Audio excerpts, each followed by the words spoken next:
Nous, on va parler des Pacers.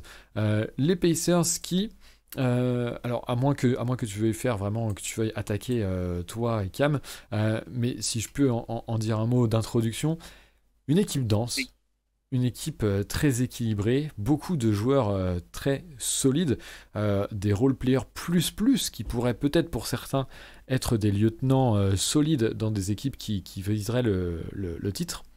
Euh, et malgré tout, quelques difficultés, notamment en fin de match. On pense vraiment à une équipe plancher haut, plafond bas, si je puis dire. Et vous me direz dans le chat, ou Cam, ensuite, si tu réfutes potentiellement cette expression, qui, en règle générale, du coup, assure un plancher élevé, encore une fois, et des résultats assez sécurisés.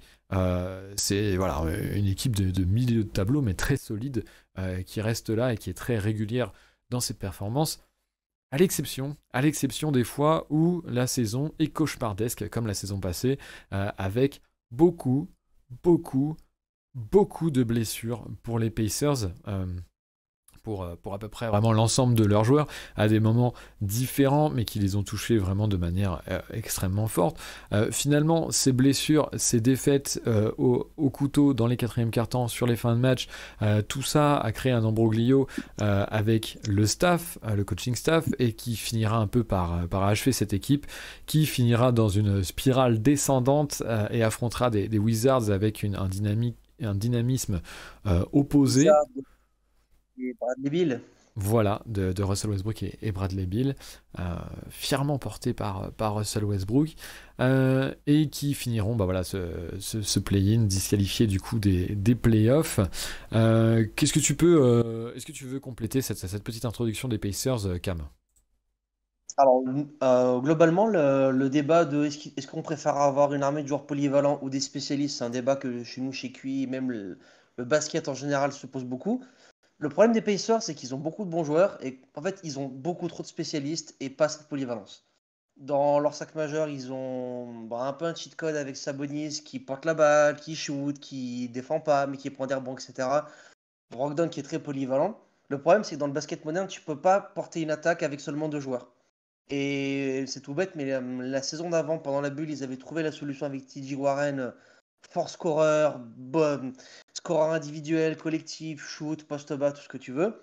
TJ Warren, il a joué 4 matchs, hop, sur le côté. À côté de ça, bah, tu te dis, ah, mais il y a Oladipo, il va revenir, etc. La franchise n'a pas tremblé. Oladipo par Houston, Caris Levert arrive. Caris Levert doit être ta seconde option. Il a une tumeur au pied, il manque d'être amputé et de plus pouvoir jouer au basket. Hop, il rejouera qu'en fin de saison. Sabonis se blesse, Miles Turner se blesse.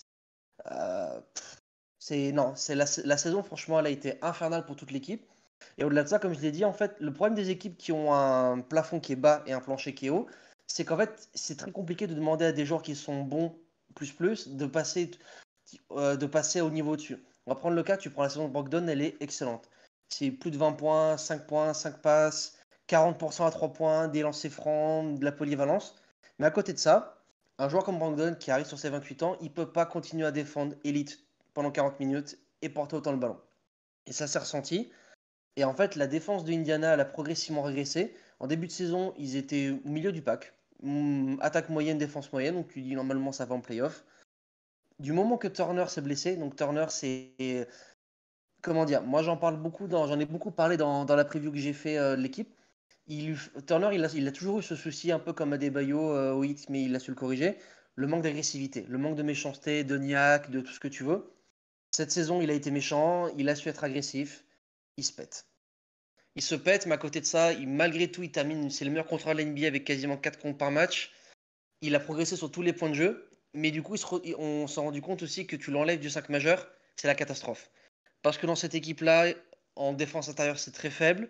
Parce que des purs défenseurs, il y en a très peu. Il y a TJ McConnell qui fait une très bonne saison, mais il est trop seul.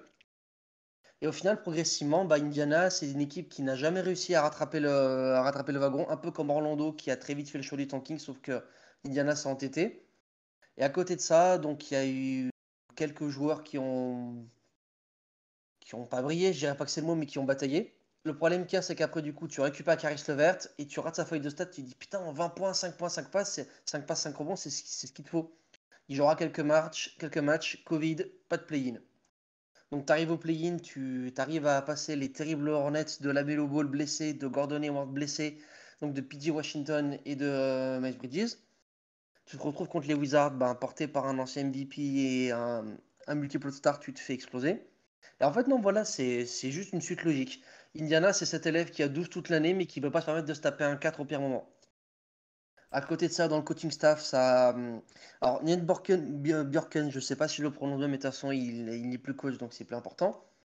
Donc, c'était un ancien assistant de. Comment il s'appelle Nate McMillan.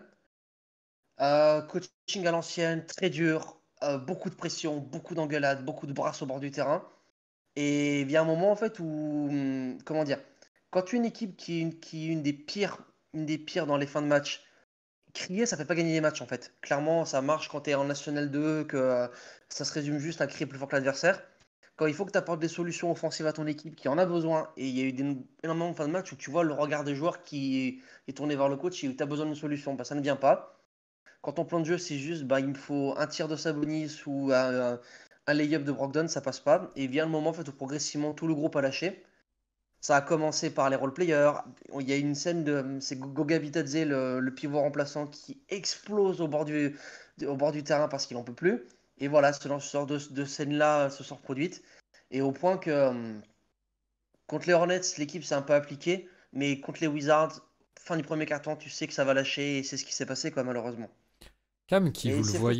Cam qui vous le voyez à une pépé, à sa pépé de Zach Randolph, est supporter de Memphis, mais nous a caché sa passion pour les Pacers, les fermiers de l'Indiana. On sent, on sent que tu as vraiment suivi cette saison avec passion. Et après, au-delà de ça, donc voilà, c'est une équipe qui termine pas en playoff, mais qui a quand même pas mal d'espoir. Le seul truc qu'il leur faut, c'est de la continuité. C'est ce qu'ils cherchent depuis 2 ou 3 ans avec les blessures de Oladipo, le trade de Paul George, etc.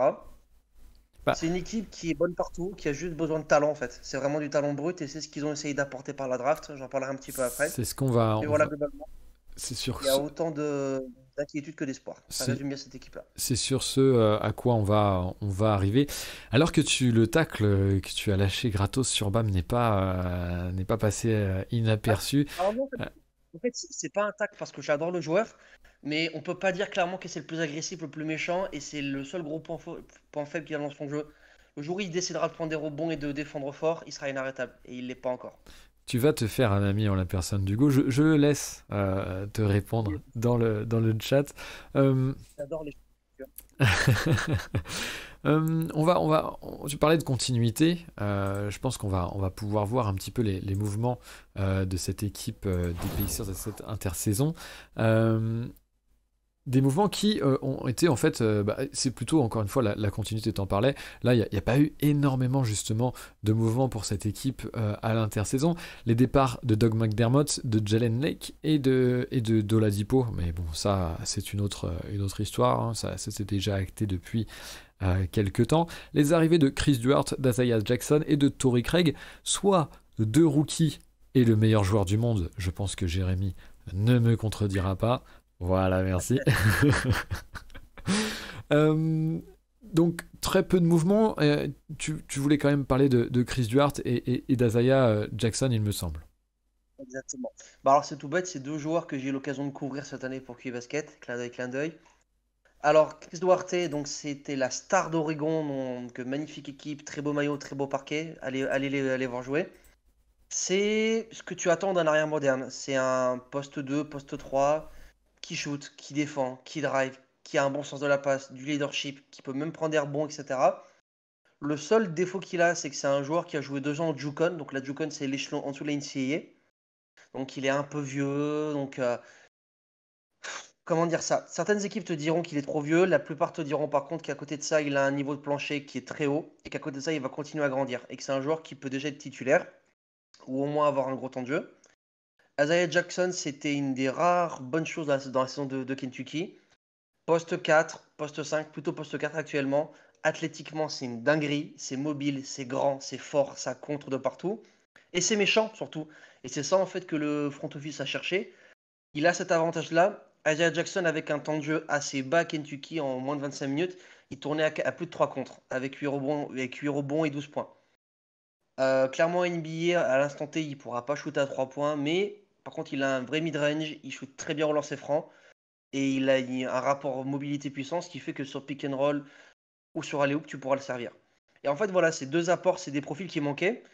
Et moi, je le dis souvent, ça coûte moins cher de drafter un joueur qui est déjà pro NBA que d'en surpayer un qui aura le même apport. À Alors, côté de ça, sur les départs, Doug McDermott, bonne saison, mais après, tu peux pas l'avoir titulaire Doug McDermott en 2021. 13 points, c'est bien, il y a du vrai shoot, mais en défense, c'est compliqué, hein, c'est compliqué, il est perdu. Jalen Leke, rien à dire, peu joué, peu vu, peu montré, donc bonne continuation. Donc voilà, à côté de ça, Torrey Craig, je viens de découvrir qu'il a 30 ans, donc je le voyais beaucoup plus jeune. Mais pareil, il a le profil de titulaire dont l'équipe a besoin. Il défend très bien, il shoot, et pas plus. T'as pas besoin de plus en fait avec lui. Et clairement, il a été très précieux aux Suns pendant leur phase de playoff, à Denver avant ça, et c'est une très bonne pioche pour un petit salaire surtout. alors 16 millions l'autre, sur 2 ans, oui, oui, oui. c'est cadeau. Tori, c'est le sang. Tori, c'est incroyable. C'est le meilleur joueur de la ligue. Voilà, c'est un message pas du tout sponsorisé par les Denver Nuggets, c'est pas du tout biaisé. Hugo qui nous dit plus 1000 sur cette remarque sur le fait de drafter un joueur NBA ready versus surpayer un confirmé. C'est clair que la balance financière fait plutôt pencher pour la première option. Si tant est que le joueur soit réellement NBA ready, hein, ça c'est encore un autre débat potentiel parce que ce n'est pas forcément toujours le cas. Donc il faut voir. En tout cas, l'autre changement réel par rapport à cette équipe des Pacers, je pense que on peut le dire, c'est le coaching puisque c'est Rick Carlisle qui va prendre les rênes de l'équipe. Il est, je pense, peut-être un des meilleurs profils pour maximiser un groupe tel que celui des Pacers. Ça, je pense qu'il n'y aura pas trop de débats ou de désaccords là-dessus. Pour moi, malgré tout, j'avais envie un peu de te lancer, Cam, sur le problème de ces Pacers, même si tu sembles très enthousiaste par rapport à ces deux profils de jeunes joueurs draftés.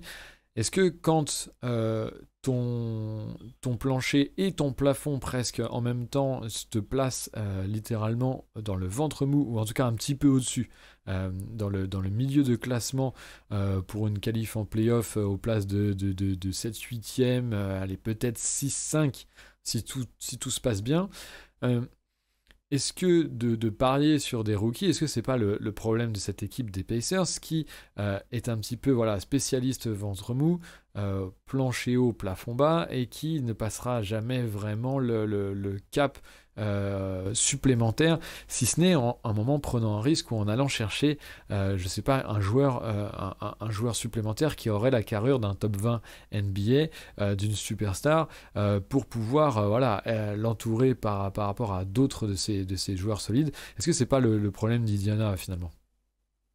Alors si, bon ça après c'est un problème qui est historique parce que malheureusement l'Indiana ça n'attire pas grand monde. Mais au-delà de ça en fait, donc comme je l'ai dit, il y a l'apport de ces deux rookies là. Mais en fait, si tu revis pas un scénario cauchemardesque avec énormément de blessures, t'as pas besoin d'aligner Chris Duarte ou Isaiah Jackson 35 minutes en fait. Idéalement, Chris Duarte ce sera ta première rotation en sixième homme. Jackson il sera entre Sabonis et Turner. Sauf qu'en fait, ta traction principale en attaque et en défense.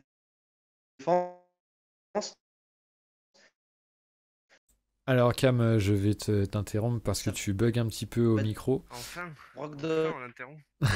Levert et Cam. Bon alors Cam, allez hop, voilà, on va le muter. Bon, lui il m'entend toujours. Cam, je te démute. Ton micro bug.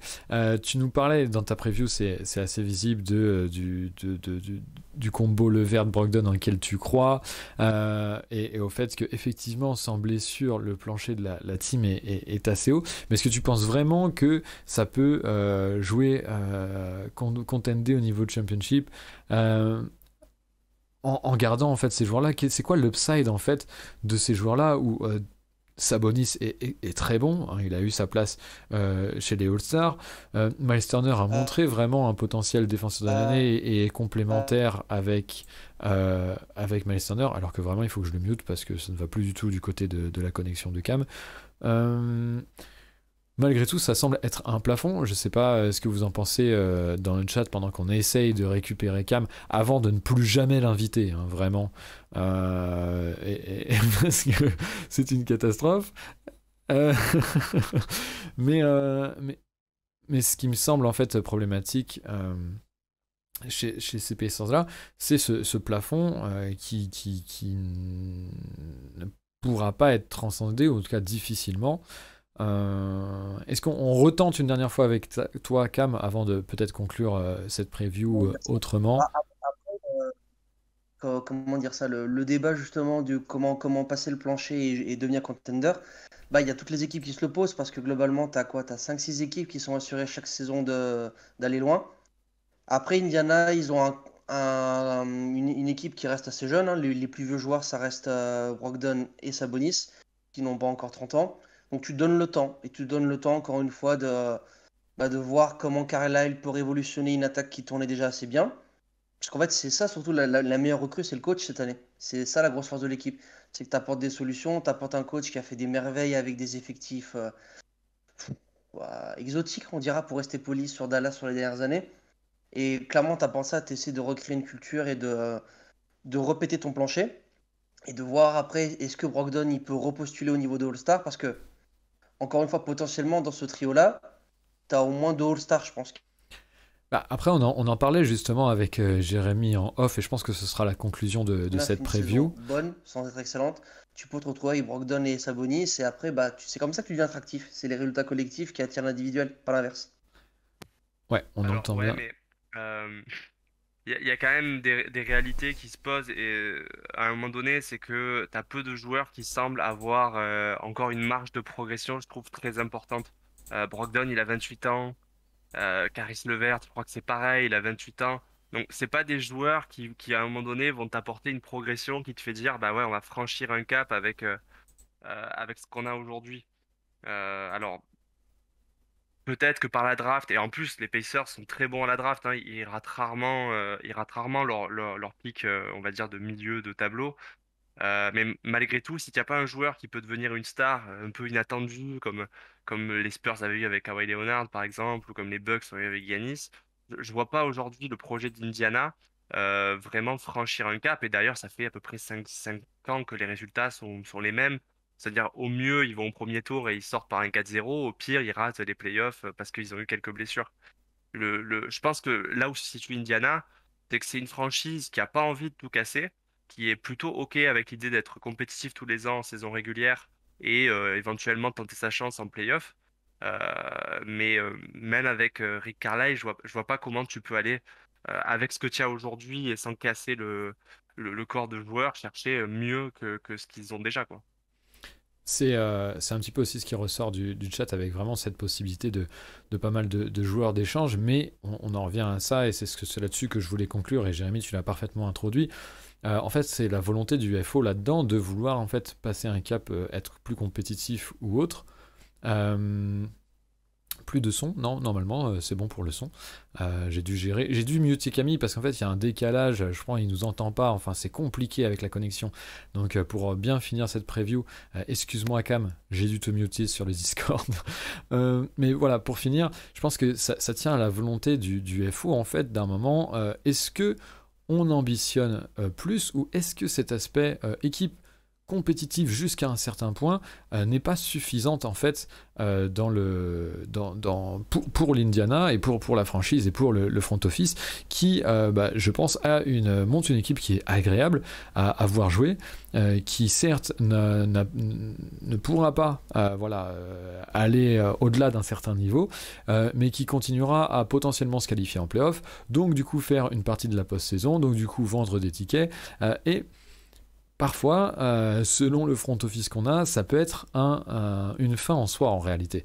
C'est là qu'on voit qu'il y a aussi cet enjeu financier aussi qui reste et que parfois le sportif